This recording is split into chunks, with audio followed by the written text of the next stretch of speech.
Bom, pessoal, nesse estudo em específico, vamos estar voltando para o princípio de tudo, das porções. Então, vamos voltar para o Bereshit, ou então conhecido Gênesis, o princípio de tudo, como é conhecido em maioria pelo pessoal. E vamos abordar em especial nesse conteúdo sobre a luz, certo? A verdadeira luz que representa o Messias, Yeshua, mas como isso também é visto no Gênesis. Por quê? Porque no princípio de tudo, quando você verifica o texto em hebraico, texto semita, do tronco semita, existem muito mais informações no texto de Gênesis, de Bereshit. Então, quando o indivíduo ele deixa de verificar as instruções em semita, por exemplo, por razões de ter alguma coisa contra judeu, certo? Ele deixa de ganhar. Infelizmente, ele perde em qualidade de vida, de ensino da palavra de Deus, certo? Então, vamos abordar sobre a luz. Vamos adentrar acerca das origens, a autoria da então conhecido Novo Testamento, no meio de muitos no mundo gentílico, que é a aliança renovada no Messias. E o que vai acontecer? Vamos estar abordando acerca da autoria das traduções. De fato, existem sim informações que fortificam que os textos originais foram escritos na língua do próprio povo de Israel. No caso, no tronco semita, o aramaico, certo? O hebraico, mas de preferência o aramaico, porque era assim que os apóstolos tinham acesso no seu tempo. Não eram simplesmente pescadores, como dão a entender muitos no mundo religioso, com o intuito de que? De pescar pessoas para segui-lo, com o intuito de que eles podem também fazer, e nem sequer dão uma instrução, infelizmente, falam de legislação de Deus. Porque é o que acontece, é a omissão do contexto histórico, e que isso dá o quê? O espaço para o pretexto, chamado pretexto, distorção do texto, certo? Então é o problema de interpretar o texto. Então isso leva pessoas a todo tipo de instrução, certo? E foi Deus que escolheu o povo judeu. O povo israelita foi estabelecido como um povo singular, separado, para dar uma instrução às nações, para instruir as nações. Então não adianta um indivíduo com pressuposto disso ou aquilo contra o judeu. Não adianta, porque o próprio Yeshua é judeu, circuncidado, certo? Então temos que ter cuidado com essas questões, para não estar se encontrando aí, se colocando como anticristo ou anti-messias. Por que isso? Porque o termo Machia, de ungido, daí vem a palavra Cristo. Aí vem Machia, que é um intuito de quê? Essa palavra Machia, dizer que ele é ungido. E ungido é aquele que observa as instruções de Deus. Então veja como funciona. Se ele é ungido, se ele é Machia, significa que ele observa as instruções de Deus. E o anti-Machia é contra a instrução de Deus.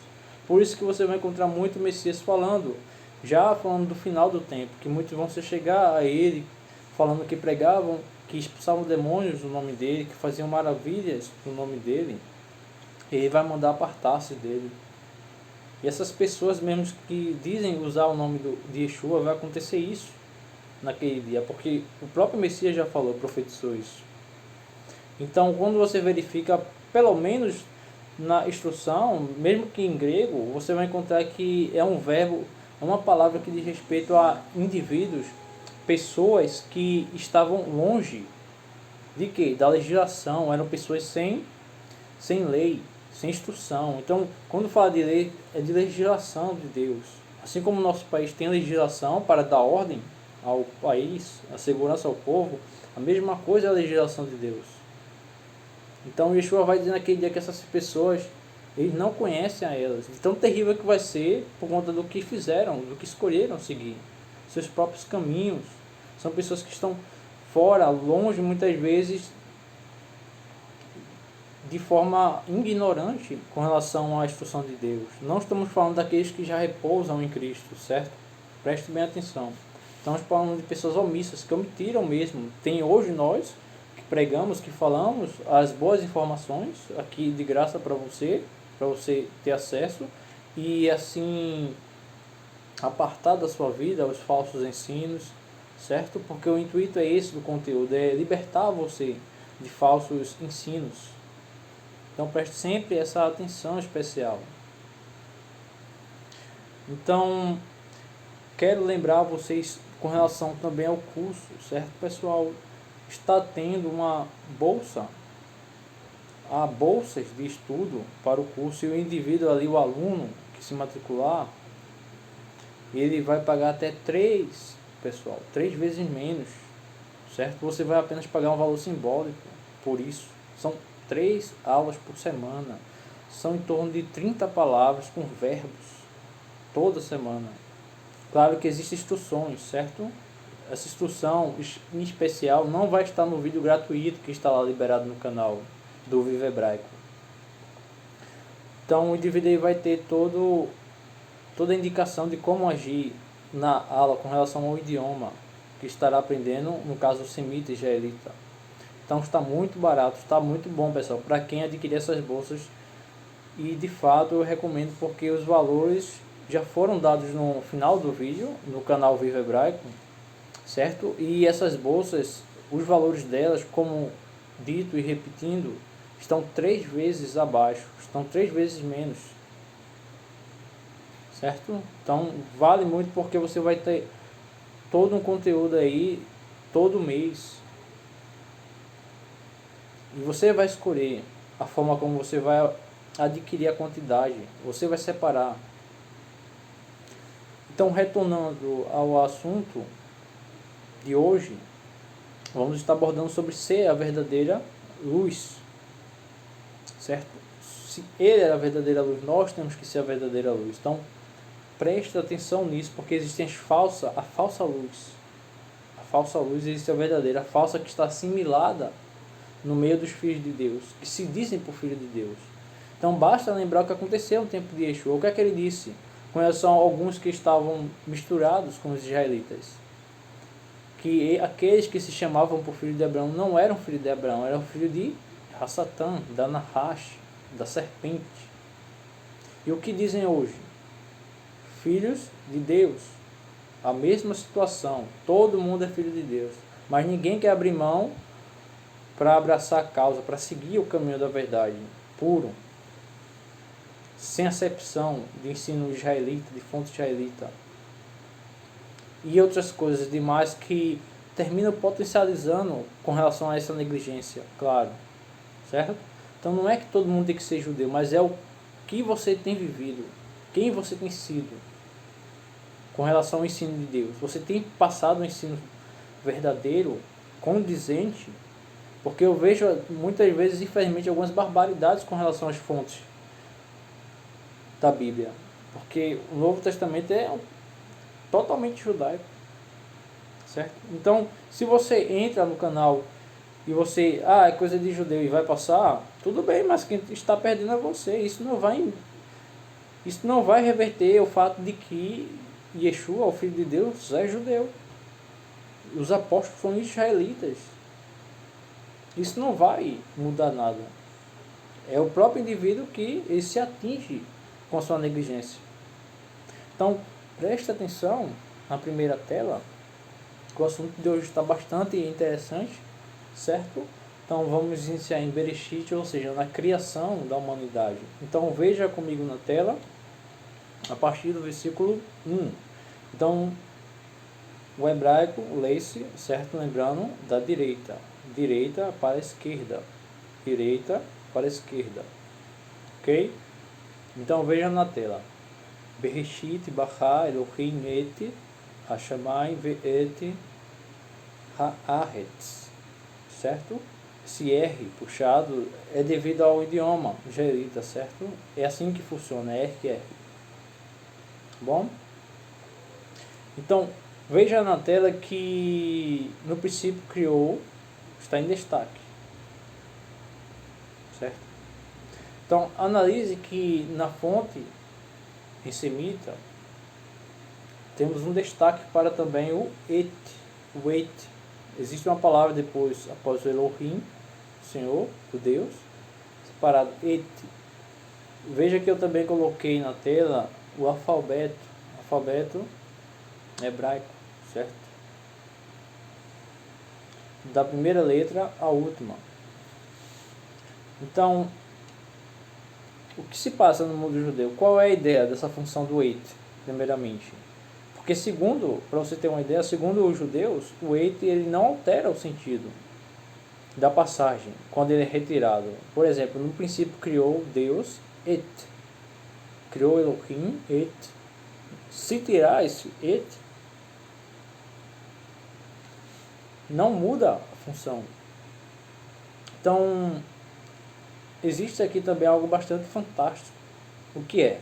A primeira letra do Aleph Bet, representando um Aleph. Veja que na tela existe uma seta no lado direito, a primeira letra, o Aleph, é a primeira. E a sua última, analise novamente a última letra, existe também uma seta, é o Tav. Isso é o alfabeto semita, certo? Então, e antes que qualquer um venha com a premissa que como isto ou aquilo estaria próximo daquele tempo tão antigo, no qual foi escrito o Bereshit, no idioma semita, o alfabeto, por exemplo, paleo-hebraico, antigo, tem a mesma ordem. Você vai observar a fonética, é a mesma ordem. Somente a forma da letra vai mudar.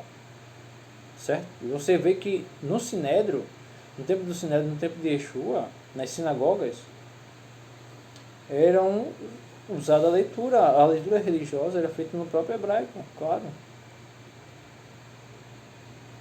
Claro que existem algumas seções em aramaico também. Por isso que o aramaico também é denominado uma língua santa, Kodesh. E assim foi determinado pelos israelitas.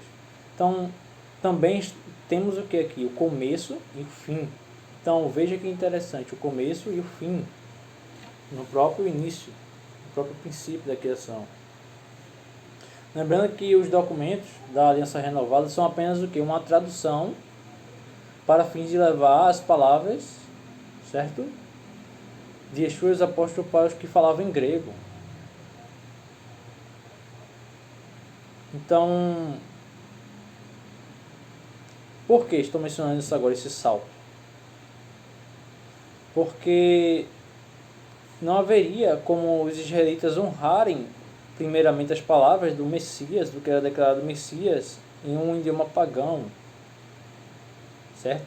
E o hebraico, como você viu aqui, existem muitos segredos nele, principalmente no Bereshit, para quem não tem orgulho, não tem nada contra a fonte israelita, não tem ódio infundado contra a fonte israelita, e vai lá e olha, debruça-se nas escrituras, no seu manuscrito original, porque tem sim a ver, pessoal, quantidade de contexto, de coisas que você vai descobrir pela fonte semita é terrível, certo? Então, veja uma coisa comigo. Em outras palavras, atrelando aqui com relação a Bereshit, se fôssemos pegar as palavras de Yeshua, quando ele diz que ele é o começo e ele é o fim, temos o que? Temos o Ani Ha'alef, Vechatav. Eu sou o Aleph, princípio, e o Tav, fim. Então veja que as duas letras do início ao fim está junta, elas são juntas, no indicativo. Você viu em Bereshit agora há pouco que no princípio criou Deus o Et. Criou Deus o Et. Diz assim, Deus criou o alfabeto. No princípio criou Deus começo e o fim. Então, em Apocalipse 22:13 temos: eu sou o Alfa e o Ômega, o primeiro e o derradeiro, o princípio e o fim. Claro que Alfa e Ômega você sabe, grego. Messias era judeu. Claro que ao vivo e a cores ele falou no idioma ali, aparentemente familiar para o seu discípulo. Porque essa é a forma de dar honra a quem merece honra, seu povo. Então, no idioma semita temos o Ani, Ha-Aleph, Ve, Ha-Tav. Então, eu sou o Aleph, o primeiro, e Ve, Ha-Tav, o último. Então, você viu como, confrontando com as letras, com a frase inicial de Bereshit, no princípio criou Deus o Et, no princípio criou Deus o começo, o Aleph, e o Tav, o fim. Temos um encaixe para aquilo que é mencionado no Bereshit, no Gênesis, princípio e o fim. Quando você vai pela letra grega, Alfa e Ômega, provavelmente você não tem associação com o Bereshit. Claro que compreende-se de fato algo, é louvável, mas o assunto atrelado com essas letras em Bereshit, talvez não. Então pessoas, por exemplo, com problema em atestar a veracidade judaica, terão dificuldade para enxergar isso. Claro, se você omite um contexto, a construção hebraica, israelita, até em Apocalipse você vai estar pegando pretextos. E qual é um deles, por exemplo? Você vê que as pessoas pegam aquelas passagens de 144 mil selados e tentam acertar, colocam fotos na internet com pessoas simples de nações. Não estou falando isso com o intuito de dizer que os israelitas são deuses, mas você tem que entender no sentido de santificação, certo? As pessoas pegam, por exemplo, essas profecias de 144 mil selados de Israel, e o texto ainda cita de Israel, 144 mil selados são de Israel. Você tem que entender o seguinte, que existiram muitos homens que abriram mão de muita coisa, muitos não se casaram. Por que diz que aqueles que seguem o Cordeiro com o cântico são santos, homens que não se misturaram com mulheres? Então, onde você vai ver praticamente esse tipo de ato nas nações? Nações que muitas vezes desenvolveram o antissemitismo contra Israel, certo? Matando os judeus, como se estivesse fazendo algum favor a Deus, porque isso já quebra o mandamento, claro, derramamento de sangue, o ódio infundado, certo? Porque Yeshua, uma vez que fez o sacrifício, já havia uma profecia com relação a que o Messias haveria o que? De ser sacrificado, o Corban, o sacrifício. Ele haveria de ser sacrificado. Deus já nos passa isso nos profetas. Então não havia por que ninguém perseguir judeu. Porque se o Messias não sentia ódio do seu povo, por que as pessoas deviam sentir ódio? Dizendo seguir a ele. Então é totalmente coerente. Aí as pessoas pegam que os 144 mil de Apocalipse e colocam fotos simples, por exemplo, na internet, como se fossem qualquer um, pessoas que estão desassociadas de Israel. Não bate, é totalmente, por exemplo, incoerente. Aí você vê que a negligência do texto israelita leva as pessoas a buscarem traduções, chegam a conclusões precipitadas. Porque você vai ver que os que seguem a Messias são santos, que não se misturaram com mulheres. E esse tipo de coisa você só vai ver no meio de Israel. 144 mil, veja que eles separam a quantidade. Então, levando em conta todas as gerações de israelitas que vão morar lá no Oriente, quando o mundo vindouro vier, então na realidade, por completo,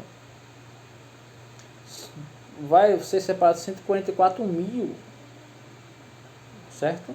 Então as pessoas caem nessas cascas de banana, por quê? Porque negam, omitem a fonte israelita. Isso é um problema. Assim como aqui você está vendo aqui informações muito interessantes, mas quando você atrela ao texto hebraico israelita. Então atente na tela.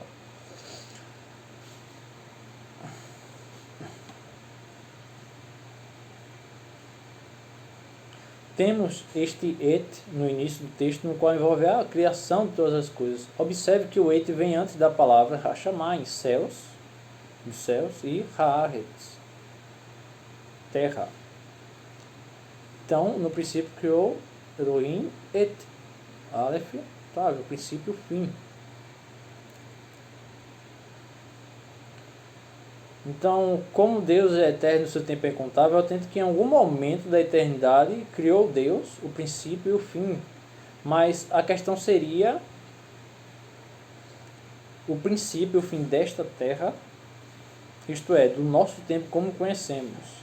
Ou se é referente justamente direcionado também para o Messias. Na verdade, aqui temos os dois. Por quê? Porque o próprio Messias, você vai ver que ele menciona que ele é o começo e ele é o fim.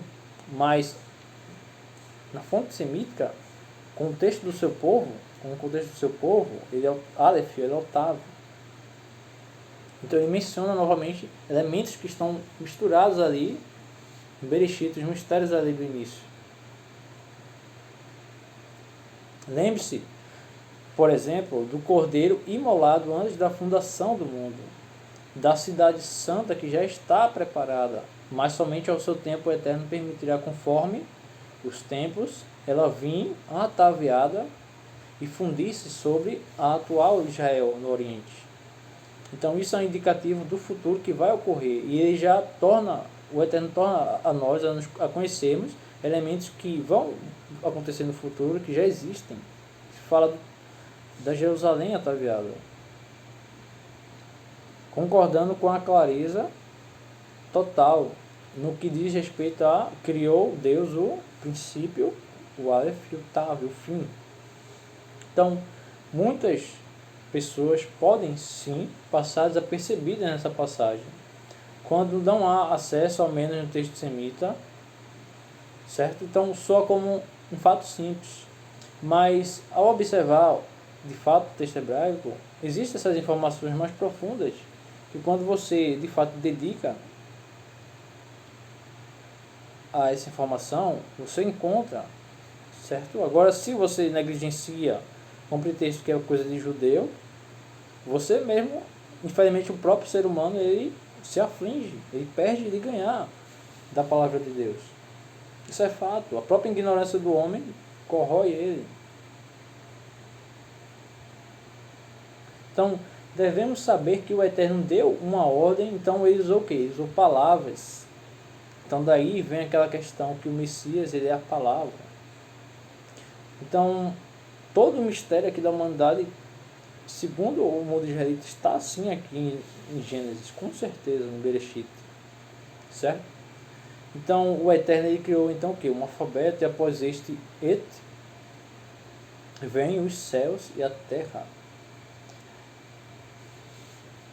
Então, atente que palavras, Deus usou palavras, ou seja, um idioma.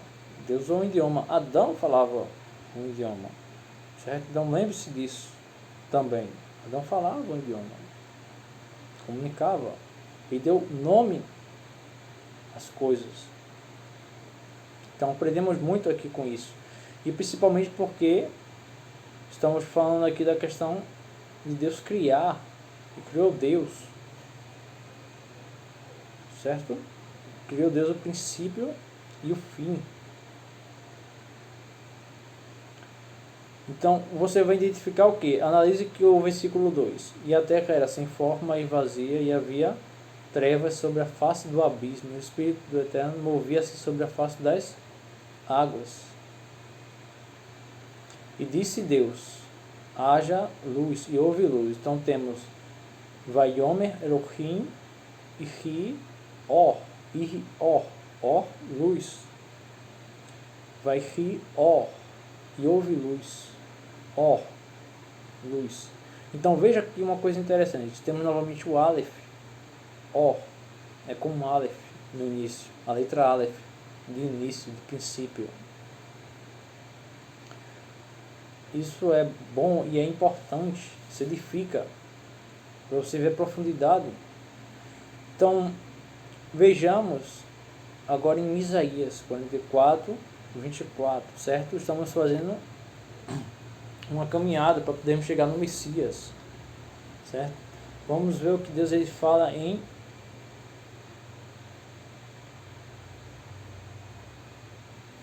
cadê? Pronto. Em Isaías. Então veja algo bastante aqui interessante, certo? Em Isaías 44, 24.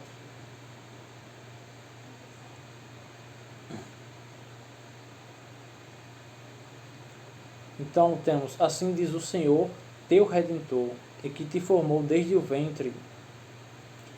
Eu sou o Senhor que faço todas as coisas, que estendo os céus e espraio a terra por mim mesmo. Então, atente que interessante, certo? Que desfaço os sinais dos inventores de mentiras e enlouqueço os adivinhos, que faço tornar atrás os sábios e transtorno a ciência deles. Sou eu quem confirma a palavra do teu servo e cumpre o conselho dos seus mensageiros, que diz a Jerusalém: tu serás habitada, e a cidade de Judá sereis reedificadas, e eu levantarei as tuas ruínas. Então atente no versículo 24, que temos aqui, certo? Algo interessante, ele fala: Ko amar Adonai Goalecha. Goalecha, de Redentor Goalecha. Ha, seu.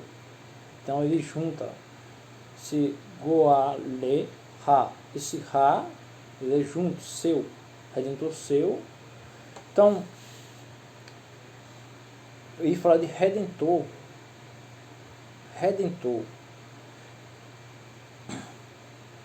Então, inicialmente temos aqui o Eterno utilizando o nome Redentor. Então, quando você volta mais um pouco os versículos, vai entender que o Eterno está falando para Jacó, porque ele era o seu servo, Israel.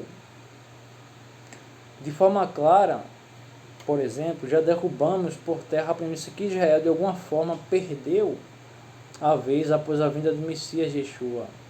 Porque uma vez que Deus ele determina suas palavras, ele cumpre, claro. Porque Deus usa aqui a palavra Goalecha, Redentor. Ele é o Redentor de Israel. Veja o elemento de Redentor sendo simbolizado já em Isaías, muito antes de Yeshua. Então, também dessa palavra vem a raiz de quê? De redenção. Redenção. Também vem aqui dessa palavra, para você ter ideia. Porque o idioma hebraico, o israelita, ele trabalha com o quê? Com raízes. A palavra que diz respeito àquela raiz vai usar aquela raiz também, novamente. Então, isso confronta o que é a ideia das nações colocarem no Messias uma identidade de alguém distante das raízes israelitas. E que Israel, de alguma maneira, ele perdeu a vez, certo? Então, a palavra de Deus não deu, ela não dá legalidade em momento algum para esse tipo de argumento. Isso é claro aqui. Então, é comum que, amados, os gentios, o mundo gentílico, distante da raiz israelita, usar o termo redentor separado disso aqui, dessas escolhas de Deus, infelizmente. Então tem que ter cuidado com isso, certo? Tem que ter esse cuidado, essa atenção. Então, como se a palavra redentor fosse somente usada, inaugurada no até então o que? Novo Testamento, conhecido Novo Testamento, como os do meio gentílico em geral defendem. Então, na verdade, apertar, por usar essa ideia, demonstra a não observação dos textos mais antigos e a rejeição ao contexto israelita. Com certeza. Então, abrindo caminho para quê?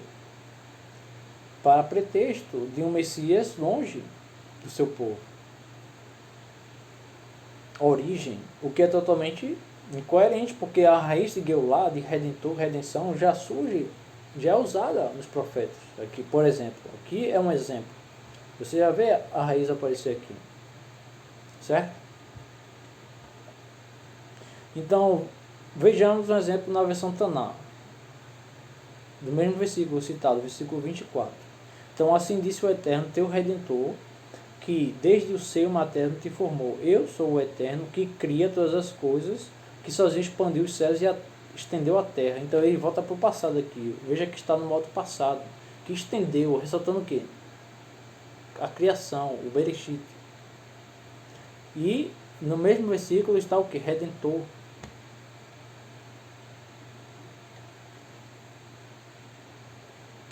Certo? Então temos o elemento redentor justamente na mesma linha, no mesmo versículo, com esses elementos do Bereshit, em Isaías. Então, atente que existe no texto o quê? Como dito, a missão do Gênesis. Então temos acerca de ser o eterno redentor, e no mesmo versículo temos palavras ressaltando ao Gênesis, ao princípio, criação do mundo.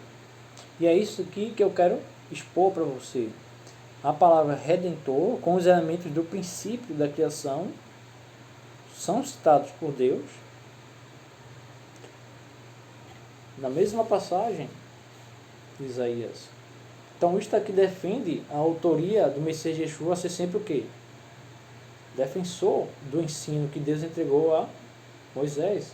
Porque ele, o Messias, é a palavra de Deus. Ele é a própria Torá. Então, é bastante interessante você sempre atentar para isso aqui. Essa defesa, essa autoria do Messias. Então, vejamos na próxima tela. Certo? Vejamos agora com relação à autoria, certo? Dos textos da Nova Aliança. Então aqui você vai entender muita coisa importante, certo? Então qual é o intuito do estudo? É sempre reaprender, você vai reaprender, vai apartar de você os falsos ensinos, falsas informações que geram, infelizmente, consequências, certo? Porque quando você vive falsos ensinos, instruções totalmente diferentes, distorcidas, você está vivendo coisas que estão fazendo mal a você. Isso é verdade, oprimem, ensinos errados oprimem pessoas. Porque se a palavra de Deus ela é luz, mas existe a falsa luz, ou seja, o falso ensino, aquele que demonstra ser, mas não é. Então veja o seguinte na tela.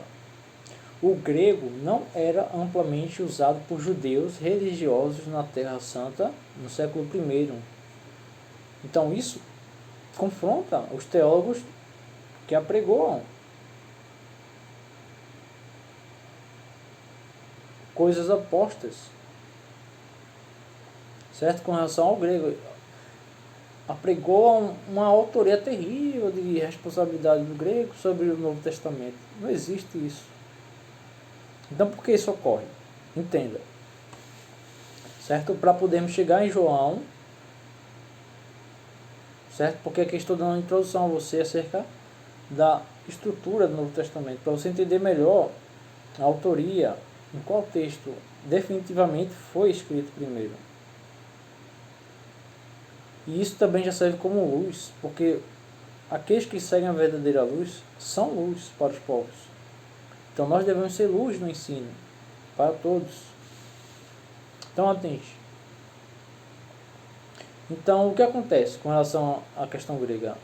Isto vai ocorrer devido aos domínios helênicos, certo? Por quê?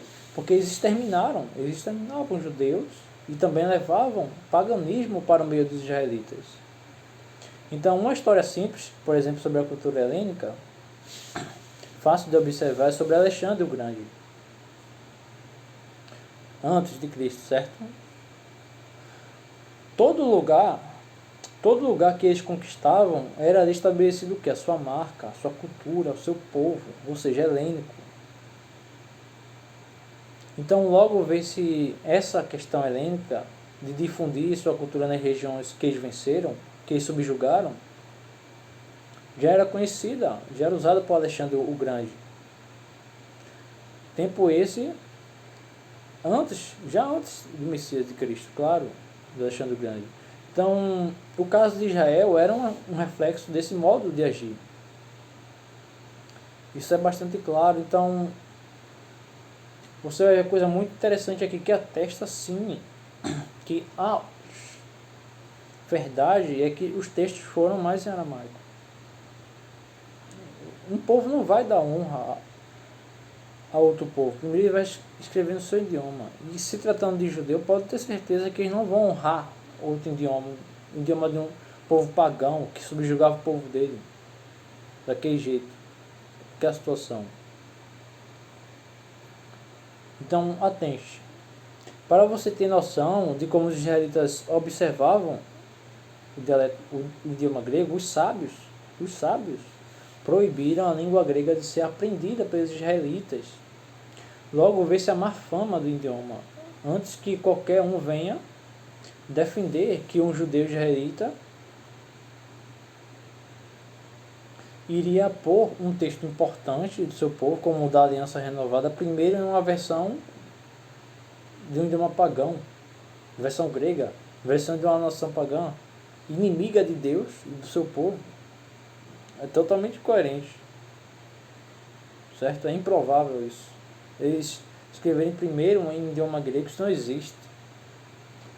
Para você defender, para o indivíduo defender isso, no mínimo ele quer defender o diploma teológico dele, a tese dele, o que ele segue, o que ele escolheu seguir, não o que está na história da Bíblia, de Israel, de Deus.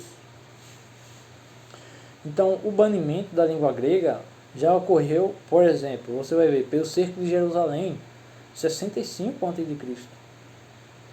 Então, antes mesmo do primeiro século, resumindo, os judeus zelosos da palavra do Eterno não falavam grego. Certo? Isso fique bem claro. Então, os rabinos ortodoxos são claros que não se deveria o quê? Ensinar o filho em idioma grego. Então, essa informação aqui está no Talmud, certo? Babilônico, Bavili, Sotá 49b. Então, quando eu cito o Talmud, o que você deve entender? Estamos aqui expondo a você a idade da informação, de onde provém a fonte, para você entender o quão antigo é essa informação, certo? Não leve para o lado religioso, você tem que entender isso. Para você se libertar, você tem que entender a separar as coisas, os conteúdos. Então, já é uma informação muito antiga registrada no Talmud, que é uma fonte, certo, judaica. Então, isto aqui é para enriquecer e fortificar com relação à idade do que acaba de citar aqui. Então, é isso que você tem que prestar atenção. Lembre-se que o intuito aqui é libertar qualquer um de falsas ideias com relação ao grego e a forma como defende as suas escritas, afirmando que ele foi o idioma original dos textos da Nova Aliança Renovada com Yeshua. De maneira alguma. Então, os apóstolos, cujas origens são israelitas, não iriam escrever, repetindo, a versão original em um idioma estrangeiro. De acordo com as informações acima passadas, é totalmente incoerente isso. Ainda mais porque são israelitas, são povo santo, certo? Então, o que no caso fortifica apenas a ideia que as palavras e informações de Yeshua e os apóstolos apenas foram traduzidas para o grego para o quê? Com o objetivo de levar para outras regiões os que não possuíam o dialeto semita. Isso é claro, pessoal. Isso é claro. As nações que não tinham acesso ao idioma semita falavam grego, então alguém traduziria as informações dos apóstolos para disseminar o reino de Deus. Entenda que você tem que ter cuidado ao falar evangelho, mas evangelho de quê? Aí você fala de Yeshua, mas Yeshua sempre defendeu a legislação que Deus entregou a Moisés, porque ele era judeu. Então tome cuidado com isso, porque para não estar assimilando apenas evangelho de quê? Certo? Porque era uma coisa só. Essa ideia de distanciar o povo gentil do mundo israelita veio com Roma, com o Império Romano, associado com o que se chama cristianismo. Certo? Daí começaram as ideias de separação, de festividade, de separar festividades e todo tipo de barbaridade. Certo?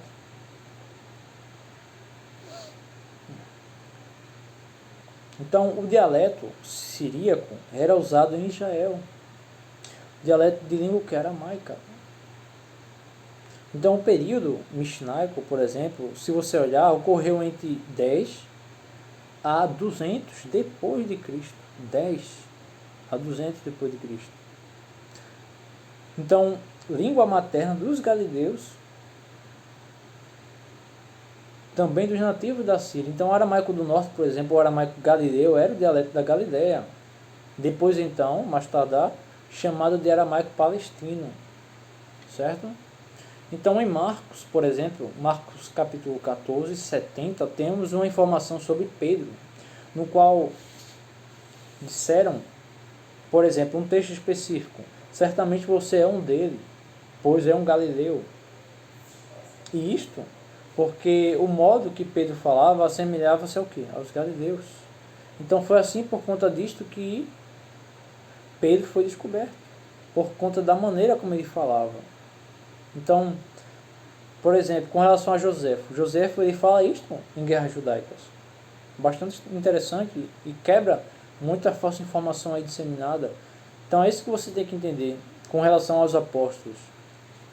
A autoria ali desse documento que é conhecido em sua maioria como o Novo Testamento. Então, se estes discípulos são como muitos difundem, pessoas simples, então veja bem o pretexto, pessoas simples e não letrados, de qual forma estes indivíduos caracterizados assim pelo mundo gentílico, que em parte omitem o teor israelita da Sagrada Palavra, como os apóstolos eles escreveriam em grego? Se Flávio Joséfo, conhecido como intelectual, não dominava o grego. Certo? Então aqui está a conclusão deste assunto, de introdução à origem dos textos da Nova Aliança. Se Flávio Joséfo não dominava, mas que ele tivesse se esforçado ao seu tempo, ele não obteve um nível de influência como os gregos. Então, não existe certo fundamento com relação a isso, afirmar que os apóstolos escreveram em grego, principalmente originalmente. Então veja isso, essa ideia. Ela é quebrada aqui. Então, veja uma informação, por exemplo, sobre Mateus, certo? Mateus, de Matatiarro, de Martai. Papias, temos aqui sobre Papias, veja na tela, Papias, 60 a 130 depois de Cristo. Escreveu Mateus, Matai Matatiarro, organizou os seus dizeres em dialeto hebraico, aramaico, certo? Hebrais, temos aqui hebrais, dialectos. E cada qual traduziu como melhor podia. Então veja bem, e cada um traduziu como melhor podia.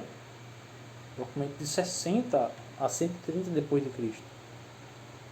Então, o uso da palavra hebraica pode significar tanto, para você ter uma ideia, aramaico como hebraico para aquela época. Então, um dicionário, certo, grego, traz que o hebrais significa, no abordado citado de Papias, de fato o aramaico.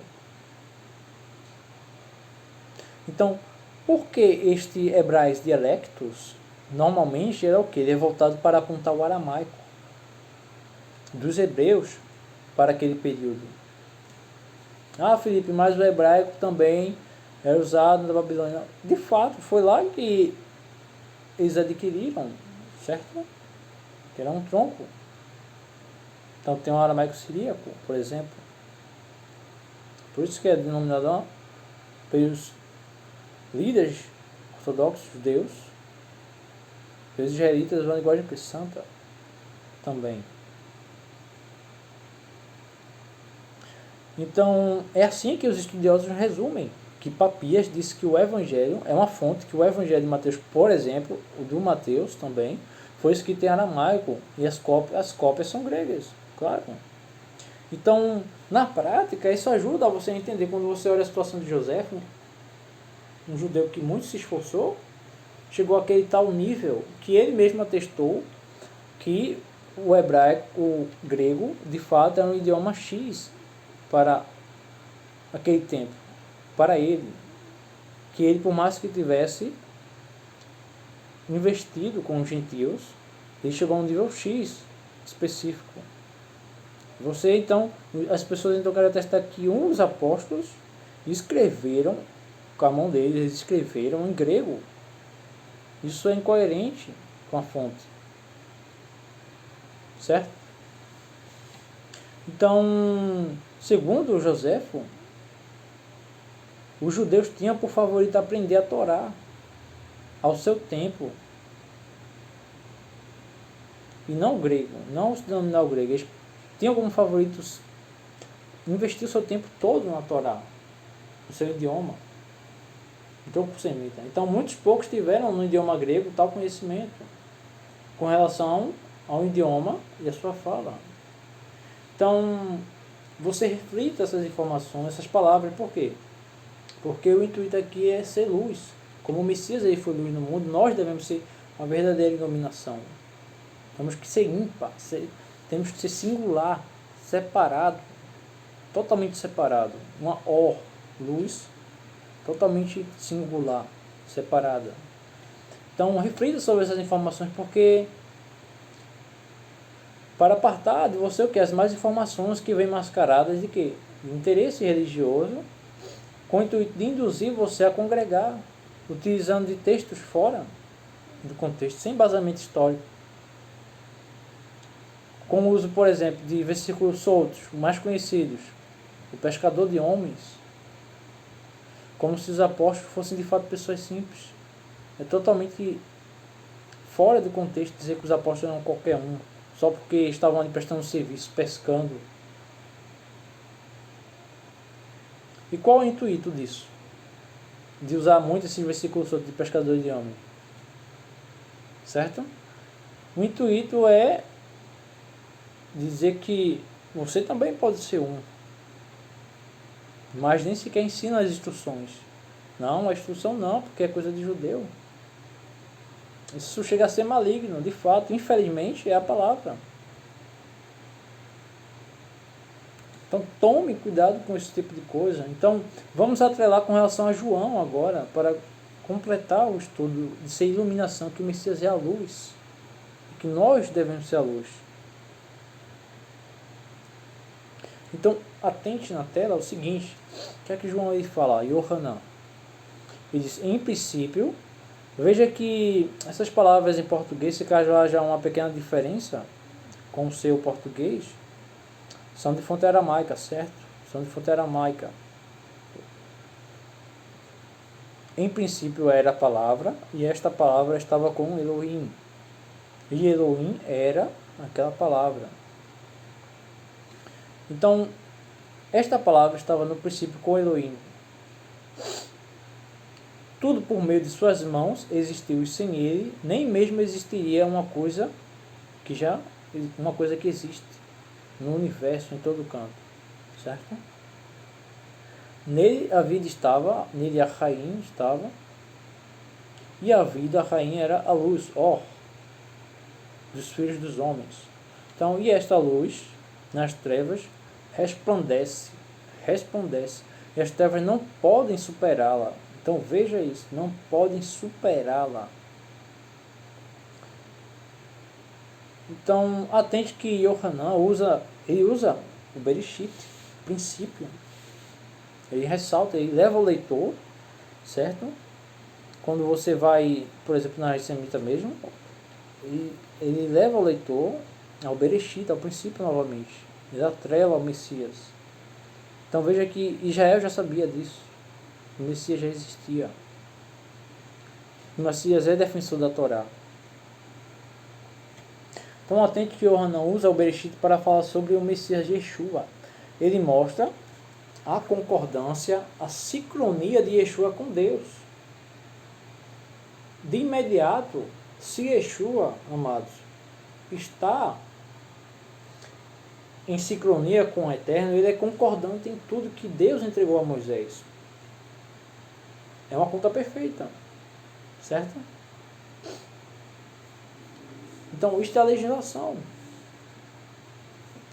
Então, você aqui derruba por terra todo e qualquer argumento de separação dos assuntos abordados por Yeshua e os apóstolos da legislação que Deus entregou a Moisés, não que o homem entregou a Moisés. Entenda bem isso.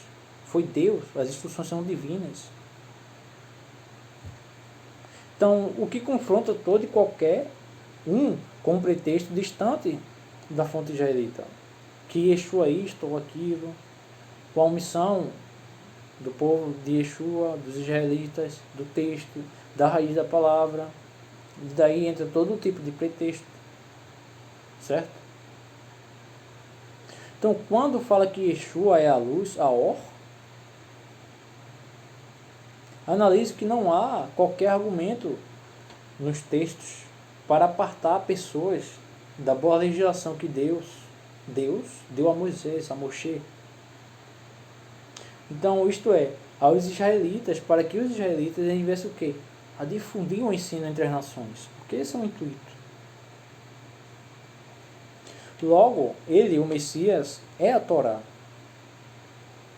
A instrução de Deus que andou entre os homens. Palestina, Israel, Galileia. Então a Torá é Or para todo homem, é luz para todo homem. Então não existe outra legislação. Deus estabeleceu seu ensino na legislação entregue a Moisés. Então atente, Deus estabeleceu o ensino. Existe um livro, existe uma Torá, que é a instrução. Então não há outra fonte como um Sefer, um livro, diferente, somente na cabeça daqueles que querem sustentar sua tese separada da fonte israelita. Então, algo bastante interessante é os homens têm criado seus assuntos distantes da fonte israelita. Muitos com a acepção ao judeu, o que é uma acepção escondida, ocultada, israelita, povo esse que Deus, o próprio Deus, de forma pessoal, escolheu, elegeu, por ele mesmo fazer dos israelitas o quê? Um povo diferente das nações, meu amigo. Foi Deus que escolheu, não foi o homem, foi você. Foi Deus que escolheu. Isso está na palavra, é verdade. Não adianta rasgar o papel, a folha sagrada. O tempo não apaga a escolha de Deus. É isso que eu quero que você entenda. O perigo que é você confrontar o que Deus escolheu. Deus escolheu, o que Deus escolheu não foi o homem. Então foi ele que disse isso. Então nota-se um problema entre muitos, que é aceitar isso aqui. Uma questão bastante importante é você dizer conhecer a Deus, mas nega, omite o quê? As escolhas dele. Então isso soa bastante estranho, totalmente confuso, incoerente, fechar essa conta. Então, daí vê-se o porquê que muitos, ao ver uma fonte israelita, mesmo que ainda fale em favor de Yeshua, tendem a seguir seus líderes e seus preceitos, distante da fonte israelita. Então, atente que falamos de quê? De luz das escrituras sagradas. Da luz, a palavra de Deus é luz, o Messias é luz. Então, há ensinos que, devido às distorções, trazem mais males e falsos caminhos do que a cura para o homem. Ou seja, isto porque o homem religioso decidiu, por ele mesmo, seguir aquilo que ele estabeleceu, não que Deus estabeleceu. Ou simplesmente, o que ele faz? Ele defende o diploma teológico. Ele mais defende o diploma teológico do que do que seguir a verdade nua e crua da Torá. Ele omite a história do povo israelita do que ser a favor deles. Então, isso envolve o quê? Interpretação de texto. Coisa mais simples que todo homem letrado que se diz manejar a palavra sagrada é interpretar o texto de Deus, de sua palavra, e se subjugar, se submeter ao que ele estabeleceu. Se você não tem essa qualidade, meu amigo, se você não se abre para essa coisa aqui, é terrível isso. Infelizmente, a situação é terrível para aquele que negligencia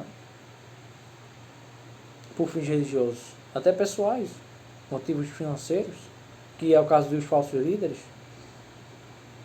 Então, daí tem a falsa luz assimilada no meio dos que são a verdade. Porque pior é a luz que está em trevas, que se assemelha com a treva. Então, o que ocorre? Por exemplo, há esses fatores da chamada falsa luz.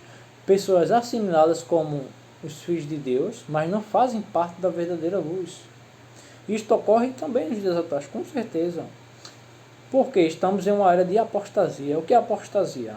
É apostatar da fé das pessoas. Apostar da fé dos pobres. Pessoas apostam da fé de certos grupos, para assim lucrarem em cima e difundir instruções que nada tem a ver com a verdadeira luz, com a verdadeira Torá. Daí tem a falsa Torá, o falso ensino, mascarado no meio dos filhos do reino, como se fosse filho da luz. Daí você vai ver que o Messias, ele já profetizou que na vinda dele, agora na próxima vinda dele, muitos vão chegasse a ele afirmando que expulsavam demônios, que curavam enfermos. Mas o Messias, ele vai falar diante desses que ele não conhece eles. E ele manda apartar-se eles que praticam o quê? A iniquidade.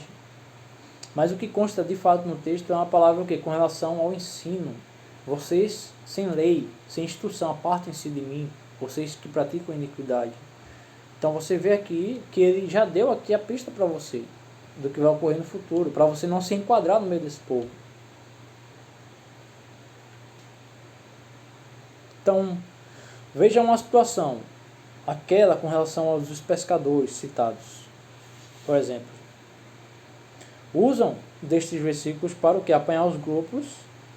Eles usam destas palavras no sentido o quê? X, como se os apóstolos fossem, repetindo, pessoas simples. Então, para início de conversa, eles eram israelitas, certo? E compartilhavam da legislação de Moisés, com certeza. Sim, porque fazia parte do seu povo. Então, o que acontece? Tendem a usar a ideia de que eram de fato pessoas simples, dando a entender que qualquer um que esses líderes apanham, podem se enquadrar, podem ser apóstolos, servos. Esse é o diálogo que eles proferem. Mas quando você parte para a legislação, ninguém instrui, ninguém fala sobre legislação. Com certeza e provavelmente você não vai encontrar pessoas dando ali ensino de fonte israelita, fazendo distinção com o povo judeu, como se somente o Novo Testamento existisse e o resto passou. Então não existe isso. Pelo amor de Deus, tome esse cuidado. Todo o conteúdo, todo o assunto abordado na Aliança Renovada tem raiz na legislação do próprio povo de Israel, deles, dos apóstolos. Isso é interpretação do texto. Então, preste atenção, porque o objetivo é ser você a verdadeira luz, não uma luz falsa, assimilada. Então, para ser uma verdadeira luz, cabe ao homem o quê? Estar disposto a reaprender. Quando você verifica a raiz da palavra Talmidim, temos também a raiz de aprender. Então, um aluno ele está sempre disposto a aprender. Não interessa a idade, 40, 50 anos. Reaprender. Essa é a vida de um seguidor de Yeshua, servo de Deus.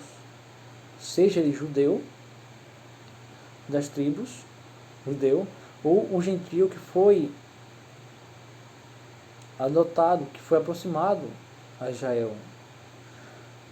Todos nós vamos do que? Dar conta diante de Deus, como nós agimos, seja judeu ou não. Se o judeu errou, falhou, ele vai ter a consequência, porque não se zomba de Deus. Então entenda isso. Então, algo que me chamou a atenção esses dias, por exemplo, para você ter uma situação de como está uma noção de como estão as coisas por aí, um indivíduo, certo? Um indivíduo estava usando um dos versos de Paulo, um rabino, um fariseu, Paulo era, um dos maiores do seu tempo em estudo israelita. Então esse rapaz, um indivíduo, um homem, dizia que a lei mosaica passou, e passou a citar que o candelabro, chofar, em geral, diz que os símbolos e os israelitas, em um determinado lugar físico, era sinal que havia lei naquele lugar. É lamentável. Então veja, continuando. Claro que este estava falando de líderes que por mal pegavam o dízimo dos pobres. Mas ele citou isso dos objetos israelitas. E que isto era símbolo de lei. Utilizando o nome do apóstolo Paulo de Tarso, um rabino letrado em Israel, dos assuntos israelitas, usando a fonte de Paulo. E olha que mostrou apenas textos em português, que eu não aconselho ninguém a confiar em texto português, certo? Infelizmente, não. Então, veja só, utilizando o nome de Paulo de Tarso, me faz ele de grande, um dos maiores do seu tempo, no que diz respeito a isso. Então ele quis dizer que aquilo era algo ruim. Resumindo, alguém que pensa, infelizmente assim, é um perigo, certo? É um perigo. Então, e você deve se apartar desse. Por que estou falando isso? Ponto 1. Há um texto nos livros da legislação de Moisés, certo? Naquelas passagens que diz respeito aos utensílios, às construções dos utensílios da tenda, quando os israelitas estavam no deserto. Que Deus disse que capacitou um homem, para que ele viesse a trabalhar em objetos para adornar o lugar sagrado. Então veja, Deus deu uma sabedoria para o homem, para fazer os seus adornos, seus objetos. Então provavelmente você já viu isso, certo? Na legislação. Então, ora, se Deus deu a ideia para os israelitas criar aqueles objetos para o seu povo, o que uma pessoa fala aquilo acima mencionado? O que está por trás? Ela mencionou lei. Veja que ela apontou para elementos judaicos em um lugar físico, ele disse que era lei. Ele está dando a entender que, para aquele que ouve esse conteúdo dele, você não precisa verificar o Antigo Testamento, onde está a legislação do reino de Deus. Então veja isso, preste atenção. Certo? E estava usando a Bíblia.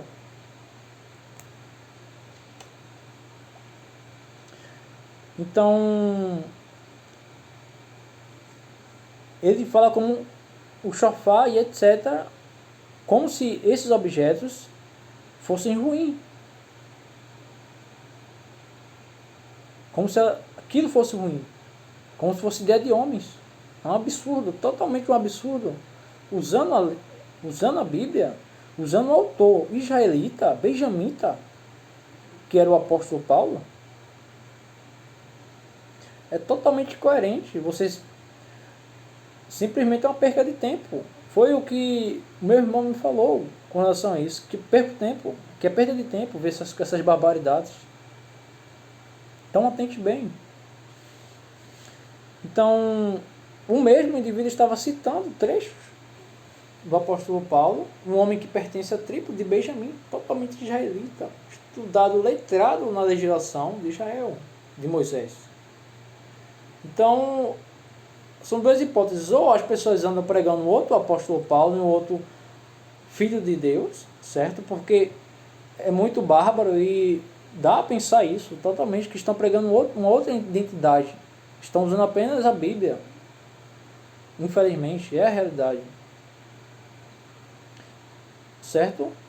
E a outra hipótese é de ser falso, é de disseminar o mal, de apartar as pessoas do bom ensino, da legislação, porque isso é apartar, isso é perigoso, e Deus vai cobrar de cada um. Deus vai cobrar de cada um, e Ele já está entrando em juízo com essa geração. Ele já está entrando em juízo. Certo?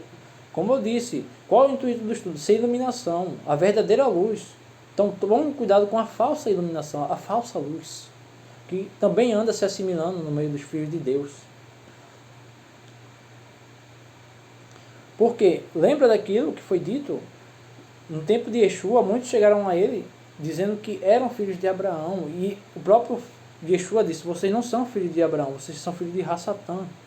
E a mesma coisa está acontecendo nos tempos atuais. Todo mundo é filho de Deus. É a mesma coisa, é um reflexo. Todo mundo é luz. Todo mundo é luz. Mas quando você verifica a aceitação do povo com relação às verdades de Deus, aí você começa a peneirar a situação. Então, repito novamente, uma informação que eu sempre reforço no canal. Não existe separação.